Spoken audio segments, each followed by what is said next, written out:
یونان میں ہونے والے کشتی حادثے میں ایک بار پھر درجنوں پاکستانی اپنی زندگی کی بازی ہار گئے ہیں۔ روایتی طور پر حکومت کے بیانات آئے ہیں، حکومت نے اس پر تشویش کا اظہار کیا ہے، کابینہ نے فاتحہ خوانی کی ہے، غمزدہ خاندانوں سے اظہار تعزیت کیا ہے، اور جو ایجنٹس ہیں جو کہ انسانی سمگلنگ میں ملوث ہیں ان کو گرفتار کرنے کے احکامات جاری کیے ہیں۔ یہ تمام عمل گزشتہ کئی سالوں سے جاری و ساری ہے اور ہر سال اس قسم کے واقعات رونما ہوتے ہیں۔ دلچسپ یا پھر افسوسناک امر یہ ہے کہ جب بھی ہمارے پاکستانی بھائی وہاں پر جان کی بازی ہارتے ہیں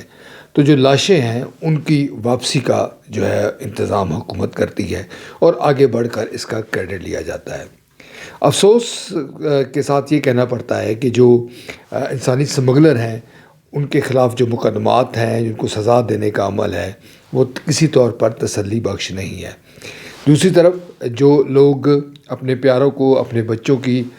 زندگیوں سے ہاتھ دھو بیٹھتے ہیں وہ لاکھوں روپے ان ایجنٹس کو دیتے ہیں۔ بظاہر ہم یہ یقین سے کہہ سکتے ہیں کہ جب تک ہمارے اہم حکومتی ادارے اس تمام کھیل میں ملوث نہیں ہوں گے اس وقت تک یہ تمام جو عمل ہے یہ منطقی انجام تک نہیں پہنچ سکتا۔ بارڈر کراس کرنا، یہاں سے لوگوں کو بھرتی کرنا، یہ تمام کام ایسے ہیں جو یقیناً قانون نافذ کرنے والے اداروں کی کہیں نہ کہیں اس میں معاونت جو ہے وہ شامل ہے۔ یعنی پیسے کا لین دین ہے، اگر جو ایجنٹ ہے وہ لاکھوں روپے کھا رہا ہے تو کچھ لاکھ جو ہے وہ یقیناً ان اداروں کے ذمہ بھی آ رہے ہیں جو کہ شہریوں کی جان و مال کے ذمہ دار ہیں، جو کہ قانون کے تحفظ کے ذمہ دار ہیں، جو کہ اس بات کے ذمہ دار ہیں کہ کسی طور پر کوئی غیر قانونی طور پر شخص نہ اندر جائے پاکستان کے اور نہ ہی باہر جا سکے۔ ناظرین، وطن عزیز میں جو مایوسی ہے وہ یقیناً بہت زیادہ ہے، اور جو 13 سال کا بچہ جو یونان میں جاں بحق ہوا ہے وہ کچھ خواب لے کر گیا، اس کے والدین نے قرض لیا اور اس کے بعد اس کی جو لاش ہے اب وہ واپس آ رہی ہے۔ یقیناً جو جانے والے ہیں وہ واپس نہیں آئیں گے، مگر ہم یہ یقین سے نہیں کہہ سکتے کہ جو پاکستانی جاں بحق ہوئے ہیں، جو پاکستانی اپنی زندگیوں سے ہاتھ دھو بیٹھے ہیں وہ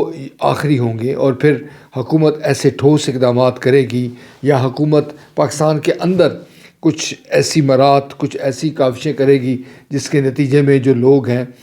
وہ بیرون ملک نہیں جائیں گے۔ یہ تمام جو خوش فہمیاں ہیں یہ پالنے کی گنجائش یقینی طور پہ ہمارے پاس موجود نہیں ہے۔ اگر ہم ماضی کے واقعات دیکھیں تو کیا ہم یہ یقین کر لیں کہ اسی قسم کے حالات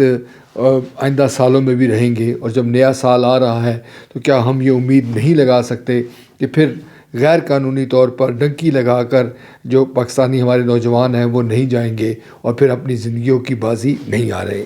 یقیناً یہ کام کہنا، یہ امید کرنا مشکل ہے۔ دوسری طرف جو اہم نقطہ ہے وہ یہ ہے کہ مایوسی لوگوں میں بڑھ رہی ہے، بالخصوص نوجوانوں میں۔ حال ہی میں ARY کے ایک پروگرام میں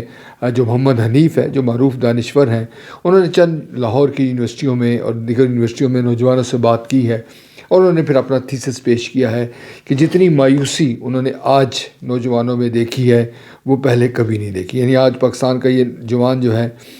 وہ یہ سمجھ رہا ہے کہ اس کا پاکستان کے اندر کوئی مستقبل نہیں ہے۔ اگر یہ صورتحال ایسی ہی چلتی رہی تو یقیناً آپ جان سکتے ہیں کہ حالات جو ہے وہ بہت زیادہ خراب ہو سکتے ہیں۔ کاش ہمارے ارباب اختیار ہوش کے ناخن لیں، اپنی ذمہ داریوں کا احساس کریں، انفرادی اور گروہی مفادات سے تائب ہو کر ملک اور قوم کا سوچیں، تو شاید جو پاکستان کا مستقبل ہے، یعنی ہماری جو نوجوان نسل ہے، اس کو نہ تو ڈنکی لگا کر غیر قانونی طور پر دوسرے ملک جانے کی نوبت آئے، نہ ہی وہ سمندروں میں ڈوب کر اپنی جان دیں، اور نہ ہی یہاں پر جو یونیورسٹیوں کے اندر بھی نوجوان جو ہے وہ مایوسی کا شکار ہو۔